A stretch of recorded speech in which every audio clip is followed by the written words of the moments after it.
Hey everyone, my name is Ben, and I'm here with the University of Georgia and the Warnell School of Forestry and Natural Resources to talk to you about all sorts of cool animals today.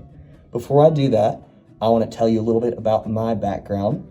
I'm from out west, and I used to work at a zoo with all sorts of different fun animals like Corny here, and my true love are carnivores and predators. So at the university here, I've specifically focused on coyote behavior and how that differs between urban and rural environments. A carnivore is an animal that eats mostly meat. This here is a corn snake who's appropriately named Corny, and you can tell that based on his distinct coloration and pattern. So you can see this morph on top, which is the most common, and you can also tell by this checkerboard pattern underneath. Corn snakes are also habitat generalists, which means they can thrive in many different environments, kind of like the coyotes I study, and they are really important in aiding in pest control, such as mice and rats. Now, if you were to find a snake in your backyard, it'd be important to take a second and figure out what type of snake it is before picking it up. Corny here is very active because we use him for a lot of education and outreach, but this is not the case for every snake. So as wonderful as Corny is, we've put him back up and we have a bunch of other friends for y'all to meet. So this is my friend Delaney. Hi. And she has... This is a southern toad. So let me get him out for you guys.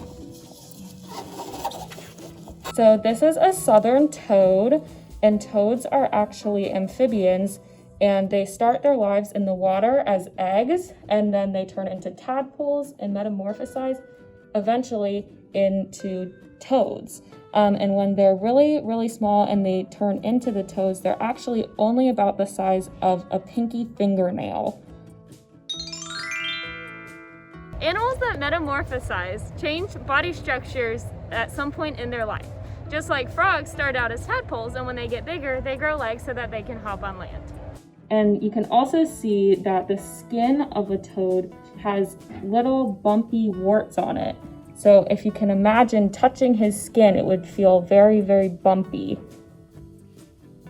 So you can also see these two little bumps on the top of their head. Those are actually called parotoid glands, and they have something in them that are toxins, and they make it so that predators do not want to eat them because they taste really yucky. An amphibian is an animal that spends part of its life in the water and then another part of its life on land. So I put our toad back in the box so that she's safe, but I forgot to tell you a little bit about myself. So my name is Delaney, and I'm a student at UGA, and I'm studying wildlife sciences, and I've always really, really loved animals, and I just really want to make sure that we can conserve them and we can have them for a really long time on our earth.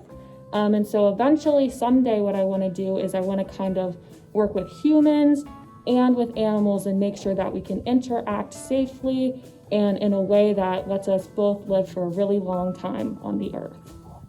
Have you ever seen a turtle off the side of the road or near a pond? It very possibly could have been an eastern box turtle, like this little guy. Hi guys, so this is an eastern box turtle and his name is Scotty. So I'm going to be talking to you a little bit about Scotty today.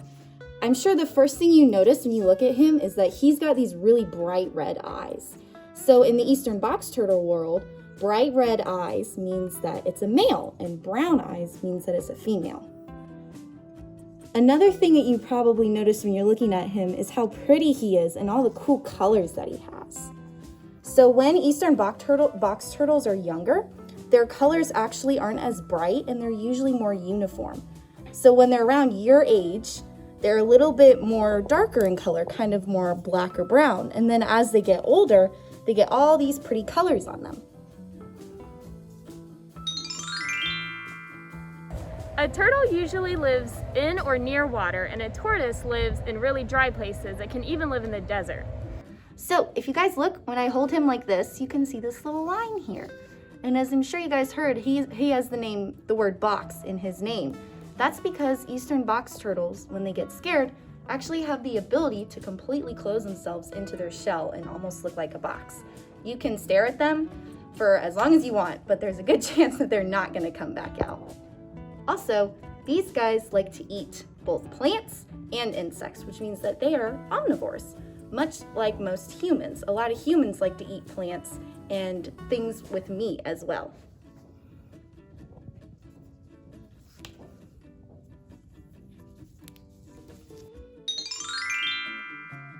An omnivore is an animal that can eat both plants and other animals. So now that I've introduced Scotty, I'm going to tell you guys a little bit about myself. So my name is Elena, and I am a student here at the University of Georgia. I'm currently studying aquatic biology, which means that I spend a lot of time in the water, and I also like to play with fish.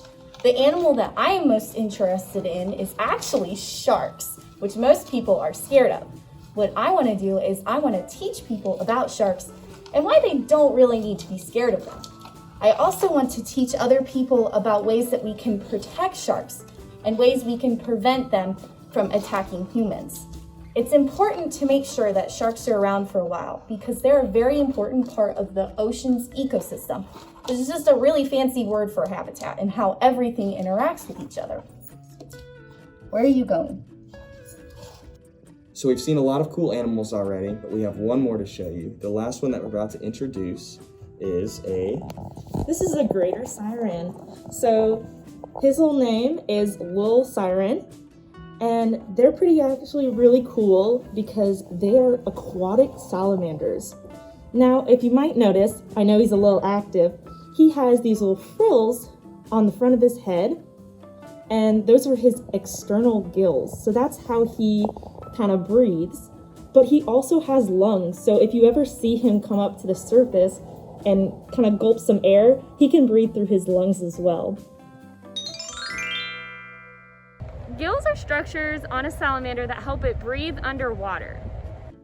He also has these two little limbs on the front there that you see him kind of use to move around, but most of the time he uses his very long tail to kind of run through the water, or move through the water.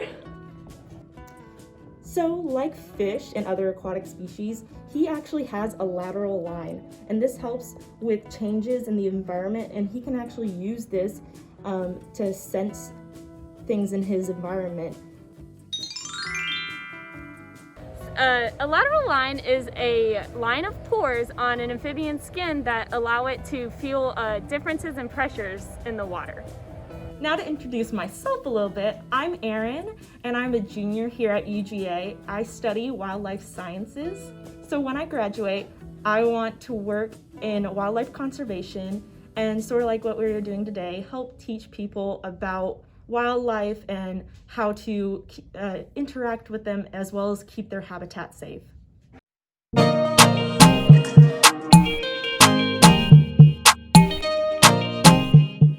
And now we're going to talk about an activity, how you can learn how to touch an animal if this was in person.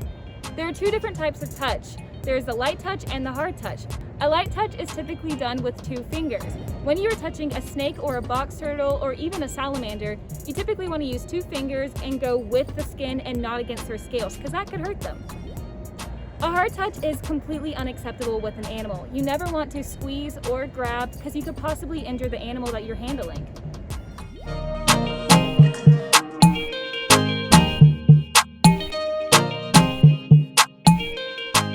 For our next activity, we're going to ask you to draw your favorite animal we talked about today. For example, if you choose to draw Corny, make sure to think about all of her shapes and her colors that make her camouflage or blend in with her surroundings.